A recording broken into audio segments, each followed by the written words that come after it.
What's up, you puckers? Sorry for the 3 minute delay. Adam had to take care of something real quick. And we're a day early this week. Because Adam, why don't you tell the folks at home what you're doing? Yeah, man, I gotta catch a playoff game tomorrow. That's pretty cool. Early Father's Day gift from the wifey, man. Gotta love it. That's awesome. That's awesome. So let's just jump right in. It's going to be a shorter episode this week, guys, because we only got two series to talk about. It's conference finals week. I do have to make a joke, though. It has been 28 years since the other Dallas team has been in a conference final versus the rest of them. It's been, one for every other team? Don't listen to him, Dak. And then the Mavs and Stars are right there. Don't listen to him, Dak. It's going to be all right. But so let's jump right in here with the big hockey news of the day, which was the announcement by the New Jersey Devils of the hiring of Sheldon Keefe. Yeah. I kind of saw the writing on the wall with that, once Berube was off the board, but I don't know. I think it's a pretty good signing. The Maple Leafs were a really good team this year, just couldn't figure out how to get past Boston. Like that old meme says, sometimes it feels the Boston Bruins' only reason for existence is to knock the Maple Leafs out of the playoffs. And that's kind of what it was this year. Yeah. How do you feel that said, with that team, with Jersey, with that lineup? I think they're going to have to the Devils need to get healthy. I think the offseason is going to be pretty telling on where Fitzgerald feels like the team is in terms of needs. Personally, I think we need to get a little bit bulkier on the back end, even and on the front end too. We got a lot of speed, not a lot of grit. McDermott's coming back; he did resign, so there's a little bit of grit there. But I still think you need a guy. I mean, it's obviously not going to be Jamie Benn, but you need that type of player in that lineup, a veteran with a little bit more grit, the ability to play physically. I just don't think the Devils really have that guy right now. Even Andre Palat is, a bigger body, but he doesn't play that physical style game that, that gritty game, the game that he's clutch, but he doesn't play that game that, wins you playoff series. Right. Okay. He's not that guy. Who announced did you see the news out of Antonio Brown today? No, I did not. He's officially filed for bankruptcy. Oh man. That man, in terms, I know we're mostly a hockey show, but in terms of sports, what a wacky individual that guy was. It's definitely a wild one. Living embodiment of CTE. Speaking of which, not speaking of CTE, living embodiment of CTE. Was it last year? He's at that hotel rubbing his butt all over that chick's face and like letting people film that crap go on. Like that guy is questionable. If there was ever a case for the NFL, maybe going to flag football, it's probably Antonio Brown. Right. Either that or Mike Tomlin was just really good at keeping him in check because he didn't do that crap when he played for the Steelers. All that crap started. Separate topic here, but just kind of browsing Yahoo. Not sure the 100% validity, but it looks like they've got a Jack Adams Award finalist. Ooh, let's hear it. According to Yahoo.com, Canucks Rick Tocchet wins Jack Adams Award as NHL's Coach of the Year. That makes sense. Sense. That team had a great season. Just came to a little bit of an earlier end than they were hoping for. Oh, for sure. So let's jump into the first game here. It's still 0-0 in the first, Florida and New York. Everybody knows I hate the New York Rangers, so we're gonna go ahead here, and I'm gonna make my prediction. I think it's gonna be Florida in 6. I think they're gonna have a lot of close games. Shesterkin's not gonna give them a lot of slack and a lot of not gonna give them what's what I'm looking for here, a lot to make it easy on them. Right. But I still think they get it done. I think Bobrovsky, I think it's his time. He's waited long enough, and he looks, Bobrovsky is probably one of the most bipolar goaltenders in terms of performance there is. And he just looks like he wants it this year. He just really, really, really looks like he wants to win. Okay. And he just looks more motivated than anybody else I've seen. That's an interesting stat. 4 power play goals allowed and 4 shorthanded goals the Rangers have scored these playoffs. Oh, wow. It's pretty entertaining. Oh, definitely. Granted, a lot of that had to do with Carolina having a really, really, really, really, really, really, really crappy power play this season, or not this season, this postseason. But that's still impressive. It's not easy to score shorthanded goals, let alone as many as you do power play goals. So with Carolina, there was that dynamic in the last series where had special teams not come to a play, it may have been a different game. This is coming from a few different analysts. So being an East Side matchup, what does that look like for you against Florida and New York? Well, I mean, I'm a Devils fan. Half my friends are Devils fans. The other half are Rangers fans, actually, and a bunch of Flyers fans where I live now. This matchup, I think Florida is one of those teams that they're just going to be hard to eliminate. They're just going to lean on you. Right. Matthew Tkachuk, Sam Bennett. You got these. Barkov's still there. I mean, that team's been built for success for a long time and just hasn't found it. I don't know what it is or why it is that way. They just haven't found it. So I think it's this year. I think last year getting that overcoming that series deficit to Boston. Then this year Boston really, really wanted revenge, and being able to get past Boston there was huge for Florida. Right. I think Boston was going to be their hardest competition. I thought Boston matched up the best against them. Well, I mean, that team was the best. Like, the team that matched up the best against the Panthers, the team was going to have the best shot against them. So with them out of the way, I think that the Panthers' path to the huge hit is pretty clear. What do you think is going to happen here on the East Coast? Zibanejad also is pretty famous for folding under pressure when it comes to being in those conference finals and cup finals moments. Yeah, I definitely don't think it's going to be an easy ride for either side. Just barring some wacky stuff going on through the series, I think it's going to go 6 or 7 games. Obviously. And then New York is just tough. We'll have to wait and see what kind of pressure Florida can apply early. See if they can keep that consistent through the series. Man, I don't know. Even with Tkachuk, and even with what Florida has going on, New York is still a force to be reckoned with. So, I'll say New York. But wow! I'm not the Eastern Conference expert, but we'll see what kind of comes to pass. All right, that's one of the first times we've picked against each other here. Oh, there it is. Oh snap! Go ahead, say it. No, Snap! Oh, come on! Gonna save that one for later. Now let's head out west, where I think you're gonna have the most interesting matchup. I'm picking the Stars winning. Yeah. I really think you guys got it. It's also my least favorite part of the hockey season when there's only one game on a night, so you got to savor it while it's on. Right. But I think the Stars, you guys just have that factor of what the French would say, je ne sais quoi. Like, it's kind of ineffable. It's indescribable what you guys have. And what it really is, I think it's the veteran presence of Jamie Benn, who I will shout the praises of him till the day I die.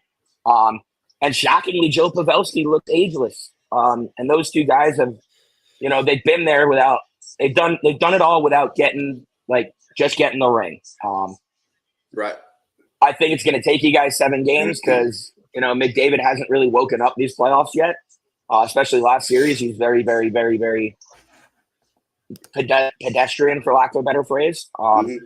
even though I my second crystal ball prediction there was correct. He did wake up for that for what was that, game 5? I think it was. He had 3 assists. There you go. 2 or 3 assists. Then again, after that he went back to sleep again. He wasn't a huge factor the rest of the series. Right. Draisaitl was a bigger factor. I think McDavid's going to wake up. Either that or he's just checked out and doesn't want to be an Oiler anymore. Right. I think he's going to wake up. I don't know if it's going to necessarily happen game 1.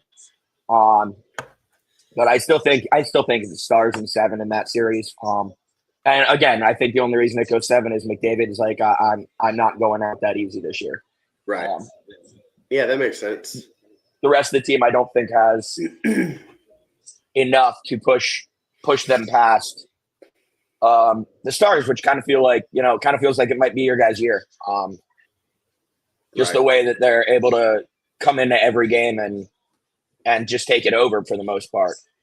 There hasn't really been a game they haven't been in the playoffs, which is, this many games in. It's hard to not have an off, 10, 12 games into up to 14 games in. It's hard to not have an off game. Right. So they might be due for one of those in that series. I just don't see the Oilers being able to get past you guys, especially the way Otter's playing right now too. I don't see it. Yeah, I think that'll be something to kind of key in on both sides. The goaltending, Otter's been hot. Can he stay where he's at and just have that consistent performance? What does it look like on the Edmonton side with Skinner? They've got that tandem over there as well. I can't remember their other goalie they've been kind of throwing in there as well, but I know they have some options. So kind of what does that goaltending matchup going to look like, and what does that mean for the series?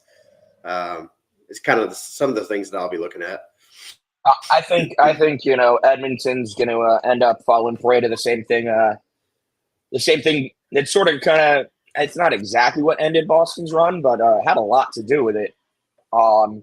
Is just you gotta have that number one guy. With the Stars, Swayman and Ullmark, you can't.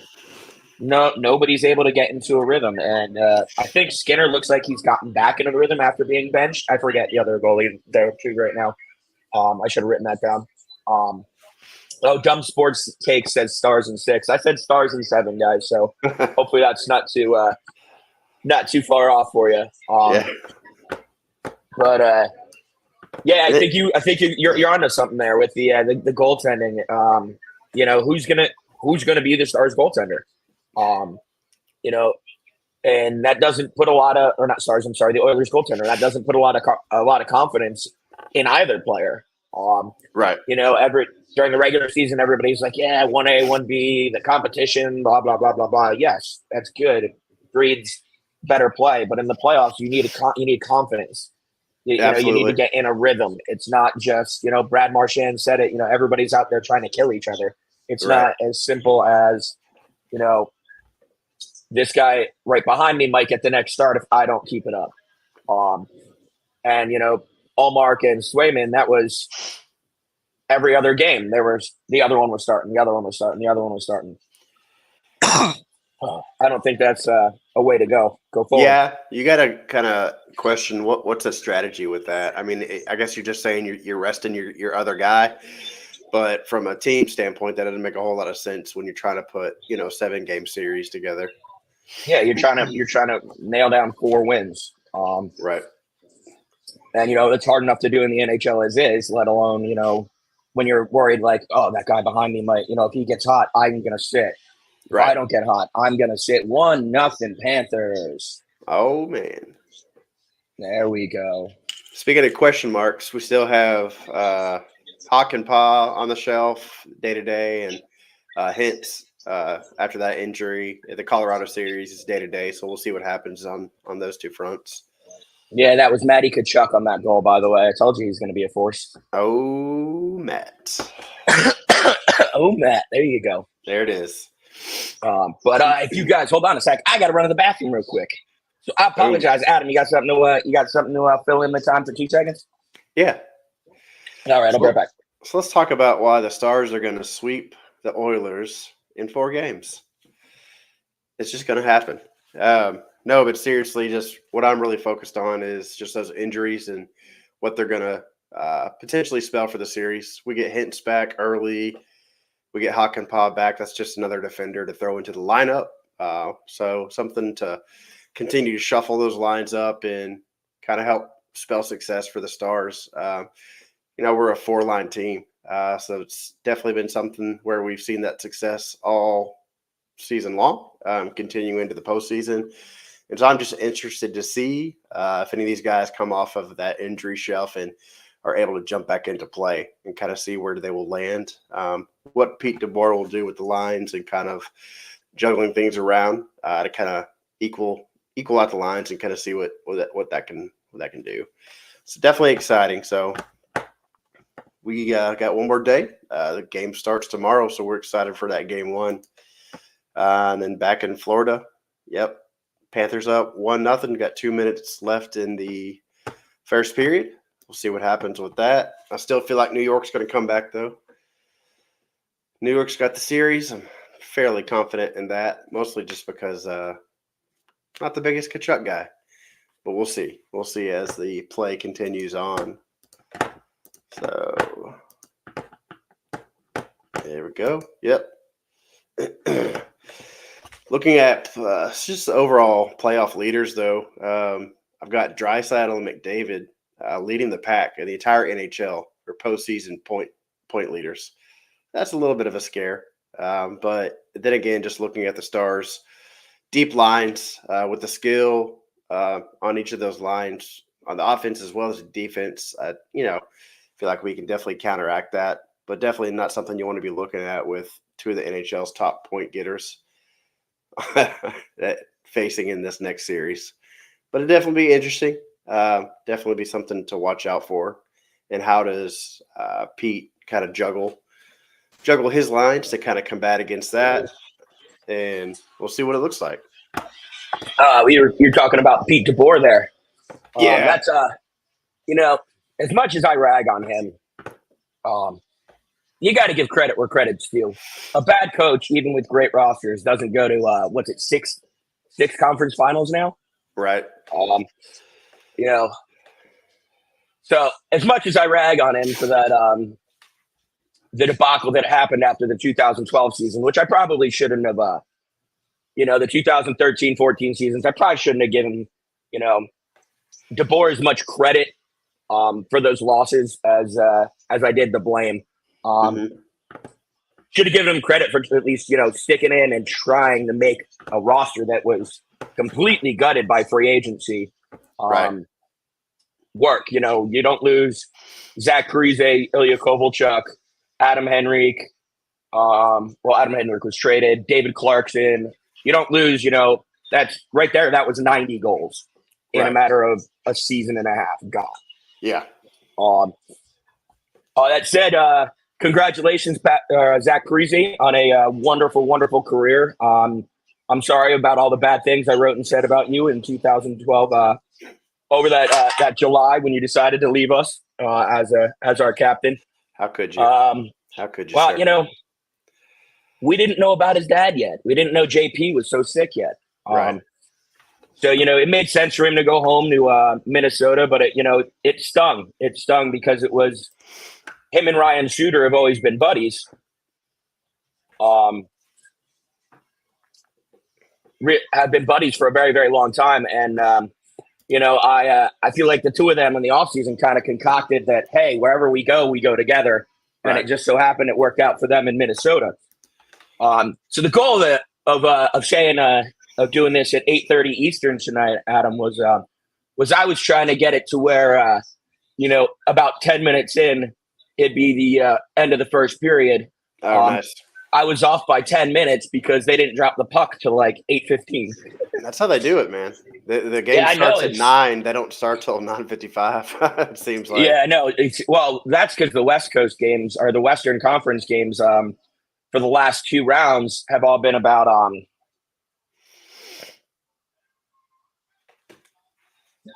what is it? I'll do that later.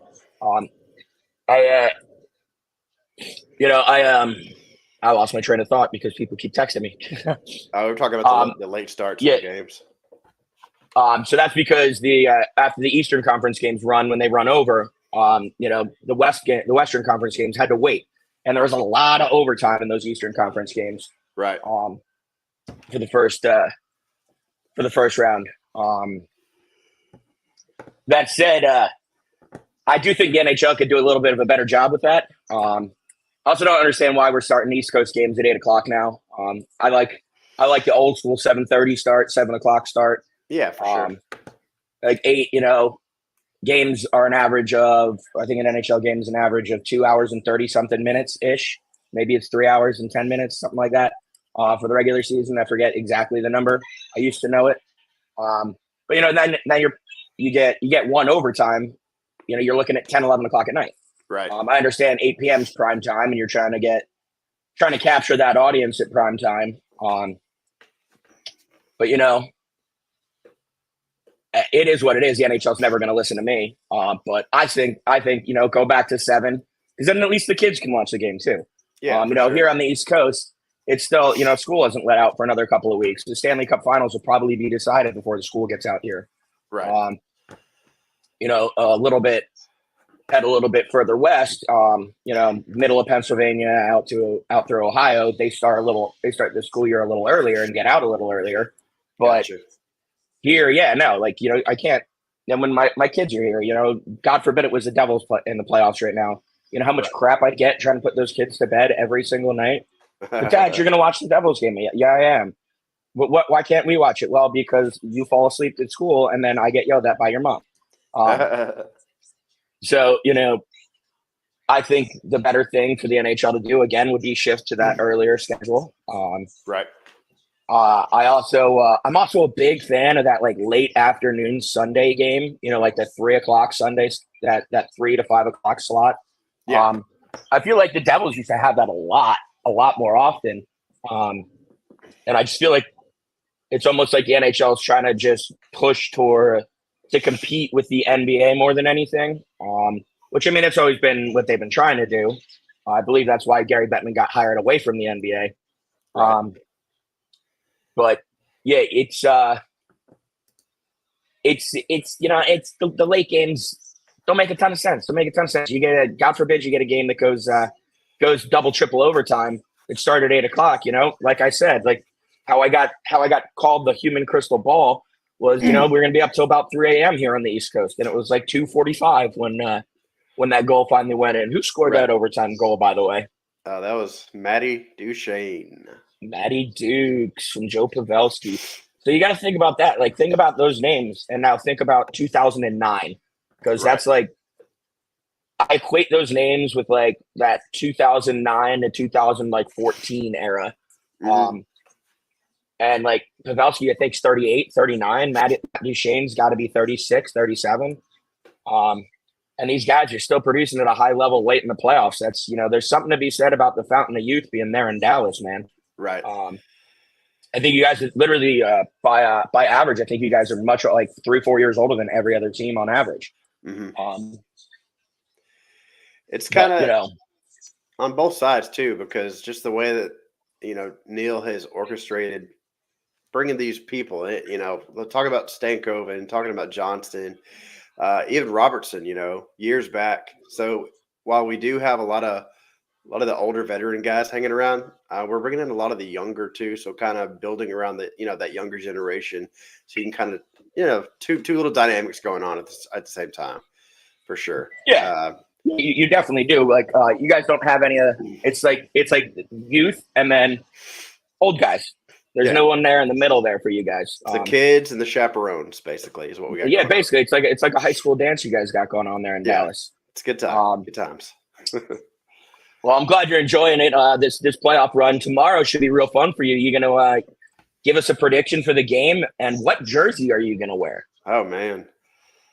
Well, I'll say 3-2 Stars. We're gonna go ahead and end it in regulation. Okay. I've got just a plethora of jerseys. I might go old school with my 2006, 2007 jersey. Could just go standard victory green. Got the blackout here. Might even sport my Wyatt's World shirt that I just picked up from Rallies. There you go. Rally House. There you go. So, just don't know on that one. We shall see. I'm a little bit more confident that your stars aren't going to be tentative to start that game. I think the Oilers are going to be very tentative. I think, McDavid hasn't really been on the stage a lot at this depth of the playoffs in the conference finals. Draisaitl hasn't been there a lot. I think you're going to get a lot of those jitters. I think Evander Kane is going to end up doing what he always eventually does and disappearing. And I think it's going to be 4-2 stars. Okay. I do think it obviously is going to end in regulation, but I do think that you guys are going to have an easier time at home. And I think you guys are going to struggle a bit out in Alberta. Edmonton's not an easy place to play. That crowd, even though, they haven't won anything since the 80s, they really know how to get behind their team. So I think this is going to be one of those rare games or rare series where, the home team wins just about all the games. Okay.